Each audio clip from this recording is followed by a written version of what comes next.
কিন্তু আমার লোভ ছিল ওই বড় বড় বাজিগুলোয়। আগুন লাগালেই হুস করে উঠে যায় কোনোটা, আকাশ আলো আলো। আমার দাদার কপালে ছিল সেসব দামি দামি বাজিগুলো। তো এতক্ষণ দাদাভাই ছিল মোটা রূপে, নিজেকে মেলে ধরেছিল, এবারে কালো জামা পরে আবার সুন্দর রোগা হয়ে গেছে। এবং আপনারা এক্ষুনি কমেন্ট করবো কোথায় মোটা, মোটা তো নয়, মোটা নয় তো। তো দাদাভাই একটা সুন্দর লেখা লিখেছে, তো সেটা হচ্ছে মা সকালবেলায় পড়ছিল। তো আপনারা অনেকেই দাদার প্রোফাইলে বা পেজে নেই, তো দাদাভাই পড়ে শোনাচ্ছে, আপনারা একটুখানি শুনুন বিষয়টা। দাদাভাই তোমার লেখা পড়ে মা কিন্তু সকালবেলায় কাজ ছিল, বুঝতে পেরেছো? মাকে শোনাও দেখি আরেকবার। এবং প্লুও এখানে বসে পড়েছে শুনবে বলে। হ্যাঁ হ্যাঁ শোনাও, তুমিও শুনবে।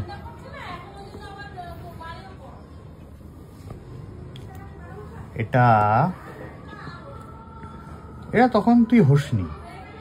তখন তোর কালী পুজো মানে হচ্ছে ধর মামার বাড়িতে ওই সামনেটা আমরা বাজি ফাটাতাম, মাসি মেশো বিয়ে নিয়ে আসতো, বুনতদা ফাটাতো বাজি, আমি মনদা ফাটাতাম। তো ওইটা হচ্ছে কালকে জামা কাপড় মেলতে গেছিলাম, তো ওই আশেপাশের সব হাইল্যান্ড পার্ক উপহার থেকে সব। হ্যাঁ কি বলছিলে, কেটে গেল ভিডিওটা। তো ওই জামা কাপড় মেলতে গেছিলাম, ওই উপহার টুপার ওই আশেপাশের সব উঁচু উঁচু হাইরাইজ গুলো থেকে ওর বাজি ফাটি বাড়াচ্ছিল, ওইটা থেকে মনে পড়লো আর কি।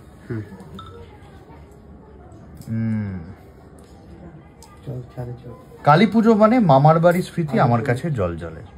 আমার মাসি মেশো অনেক বাজি আনতো, আমি ফাটাতাম সাপবাজি, দড়িবাজি, ফুলঝুরি, রংমশাল, সুযোগ পেলে তুবড়ি একটু আড্ডু। কিন্তু আমার লোভ ছিল ওই বড় বড় বাজিগুলোয়।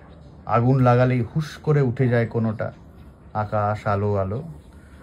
আমার দাদার কপালে ছিল সেসব দামি দামি বাজিগুলো। ওই সব বাজি দেখে মনে হতো আমার দাদাটা ওই অত অত আলোর মালিক। ঘাড় যতটা উঁচু হয় ততটা ঘাড় বেঁকিয়ে আমি দেখতাম আলোর মালা, আলোর ছিট ছিট রং বেরং। নানান রঙের শব্দে আমার খারাপ লাগার কালো রাত জ্বলতে থাকতো নাগারে। আমি দেখতাম শুধু। আমার খুব ইচ্ছে হতো একটা অন্তত ফাটাই, কিন্তু সাহস হয়নি। দাদা যেসব দাম বলতো, আমার সারা বছরের হাত খরচাও ততটা নয়। কুলের আচার, একটু আলু কাবলি, কমলা আইসক্রিমের সাহস নিয়ে ওগুলোর সঙ্গে পাল্লা দেয়ার। ভাত, আলু, অল্প ডিমের ঝুড়ি ভাজা, ফ্যানে ভাতের ক্ষমতা ছিল না ওগুলোর কাছে পৌঁছানোর। ওই টাকা পেলে আমার বাড়িতে কদিন ভালো রান্না হতে পারত, একটু মাংসও হতে পারত বেশ। দাম শুনে পোলতেতে আগুন লাগানোর সাহস হয়নি, সুযোগও হয়নি, যদি নষ্ট করে ফেলি।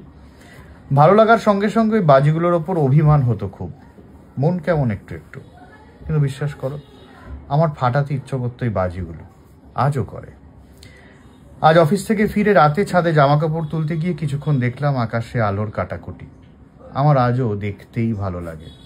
ওই বাজিগুলোর ওপর আমার খারাপ থাকার অভিমান আজও আছে। আজও কেন জানি না ওই বাজিগুলোর কাছে ছোট হয়ে যায় আমি। আমার নিজেকে এখনো লিলিপুট লাগে ওই আলো ছড়ানো আকাশটার কাছে। আমার কালী পুজো আটকে আছে মামার বাড়ির বাজি ফাটানোর মন খারাপের কাছে। আমার মা আমাকে দিত একটা ফুলঝুরি, একটু দড়িবাজি, সাপবাজি, রং দেশলাই বা দু একটা রং মশাল। খুব যদি দামি হতো তাহলে ইলেকট্রিক ফুলঝুরি। ওগুলো আজও আমার মায়ের মতোই কাছের। আমি আজও কালী পুজোর রাতে বড় বড় বাজিগুলোর কাছে ছোট হয়ে যাই।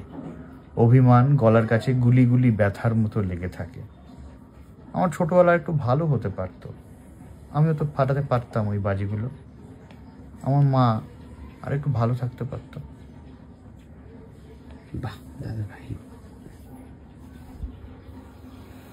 ভালো লিখেছো তুমি দাদা ভাই।